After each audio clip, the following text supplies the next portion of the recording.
Professor major Bilkis Begum ১৯৫৫ সালের ২২ March Brahmanbaria জেলার বাঞ্ছারামপুর উপজেলার মায়ারামপুর গ্রামের সরকার পরিবারে জন্মগ্রহণ করেন। পিতা এস এম মোনায়েম ছিলেন কৃষি ব্যাংকের ডিজিএম। মাতা নূরজাহান বেগম ছিলেন গৃহিণী। পিতামহ মৌলভী আব্দুল জাহের ছিলেন ভারতের দেওবন্দ মাদ্রাসা থেকে পাশ করা প্রসিদ্ধ আলেম। দাদি রহিমান্নেসা ছিলেন গৃহিণী। নানা আব্দুল গনি ছিলেন মাস্টার। তিনি ছিলেন উঁচুদরের জ্ঞানী ও হৃদয়বান।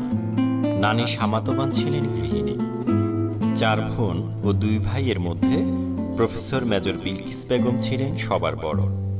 ৫ বছর বয়সে নানাজির হাত ধরেই শুরু করেন পড়াশোনা। ১৯৬০ সালে তাঁর বাবা এস এম মোনায়েম চাকরি করতেন করাচির মর্নিং নিউজে। তখন প্রফেসর বিলকিস বেগমের বয়স ছিল ৬। ছোট বোন সুমাইয়া বেগম সহ চলে যান বাবার কাছে। ভর্তি হন করাচির বাংলা স্কুলে। ১৯৬১ সালে ডিসেম্বর মাসে ফিরে আসেন ঢাকায়। তার বাবা তখন মর্নিং নিউজ থেকে চাকরি ছেড়ে যোগদান করেন কৃষি ব্যাংকে। মুন্সিগঞ্জের ABJM সরকারি গার্লস স্কুলে ৩য় থেকে ৮ম শ্রেণী পর্যন্ত পড়াশোনা করার পর ভর্তি হন নোয়াখালী চৌমুহনীর গণিপুর গার্লস হাই স্কুলে। সেখান থেকে ১৯৭০ সালে SSC পাশ করেন। পরবর্তীতে ১৯৭২ সালে চুয়াডাঙ্গা সরকারি কলেজ থেকে HSC পাশ করেন। বাবার চাকরির সুবাদে তিনি ঢাকা, মুন্সিগঞ্জ, চুয়াডাঙ্গা, হবিগঞ্জ ও নোয়াখালীর বিভিন্ন প্রতিষ্ঠানে পড়ার সুযোগ পান। পরবর্তীতে ভর্তি হন প্রাচ্যের অক্সফোর্ড খ্যাত ঢাকা বিশ্ববিদ্যালয়ে। সেখান থেকে ১৯৭৫ সালে স্নাতক ও ১৯৭৬ সালে স্নাতকোত্তর ডিগ্রি লাভ করেন। ১৯৭১ সালের মুক্তিযুদ্ধের প্রত্যক্ষ সাক্ষী ছিলেন প্রফেসর মেজর বিলকিস বেগম। যুদ্ধ শুরুর প্রথম ২ মাস চুয়াডাঙ্গার সীমান্ত অঞ্চলে দুর্বিষহ জীবনযাপন করেন। পরবর্তী ৭ মাস অবস্থান করেন নিজ জেলায়। চাকুরি জীবন শুরু করেন ১৯৭৯ সালে চাঁদপুর মহিলা কলেজে। তৎকালীন সময়ে ওই কলেজের অধ্যক্ষ ক্যাপ্টেন করিম উদ্দিনের নেতৃত্বে কলেজটির সুখ্যাতি দ্রুত ছড়িয়ে পড়ে। তারই ফলশ্রুতিতে ১৯৮৪ সালে জাতীয়করণ করা হয়। সরকারি চাকরির অংশ হিসেবে ১৯৯৬ সালের ১১ জুন পদোন্নতি লাভ করে কুমিল্লা ভিক্টোরিয়া কলেজে যোগদান করেন। পরবর্তীতে ২০০৪ সালের এপ্রিল মাসে সহযোগী অধ্যাপক হিসাবে পদোন্নতি লাভ করে যোগদান করেন কুমিল্লা সরকারি মহিলা কলেজে। ২০০৬ সালের ২ জানুয়ারি পুনরায় কুমিল্লা ভিক্টোরিয়া কলেজে বদলি হয়ে আসেন।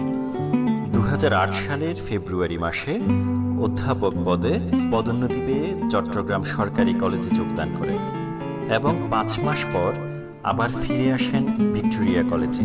দায়িত্বভার গ্রহণ করেন অর্থনীতি বিভাগের বিভাগীয় প্রধানের। ২০১৩ সালের জুন মাস থেকে কুমিল্লা টিচার্স ট্রেনিং কলেজের অধ্যক্ষ হিসেবে কর্মরত আছেন। ভিক্টোরিয়া কলেজে থাকাকালীন সময়ে তিনি ভিক্টোরিয়া কলেজের শিক্ষক পরিষদের যুগ্ম সম্পাদক, নবাব ফয়জুন্নেছা হলের তত্ত্বাবধায়ক সহ নানাবিধ দায়িত্ব পালন করেন। তিনি জীবনের বিভিন্ন সময়ে বিভিন্ন কর্মকাণ্ডের সাথে জড়িত ছিলেন। ঢাকা বিশ্ববিদ্যালয়ের পড়াকালীন সময়ে BNCC এর সেনা শাখার ক্যাডেট ছিলেন। ১৯৮১ সালে চাঁদপুর মহিলা কলেজে কর্মরত অবস্থায় PEO হিসাবে ময়নামতি রেজিমেন্টে যোগদান করেন। পরবর্তী সময়ে ১৯৮৮ সালে সেকেন্ড লেফটেন্যান্ট, ১৯৯০ সালে লেফটেন্যান্ট, ১৯৯৩ সালে ক্যাপ্টেন এবং ২০০৪ সালে মেজর পদে পদোন্নতি হয়ে অদ্যাবধি ৩ নং ময়নামতি ব্যাটালিয়নের ব্যাটালিয়ন কমান্ডারের দায়িত্ব পালন করছেন। এছাড়া তিনি যুব রেড ক্রিসেন্টের ভিক্টোরিয়া সরকারি কলেজ শাখার প্রধান ছিলেন। ১৯৮০ সালের ২৪ অক্টোবর মৃত্তিকা সম্পদ ইনস্টিটিউটের প্রধান বৈজ্ঞানিক কর্মকর্তা মোহাম্মদ তোফায়েল আহমেদের সাথে পারিবারিক জীবন শুরু করেন। তার ২ জন কন্যা সন্তান রয়েছে।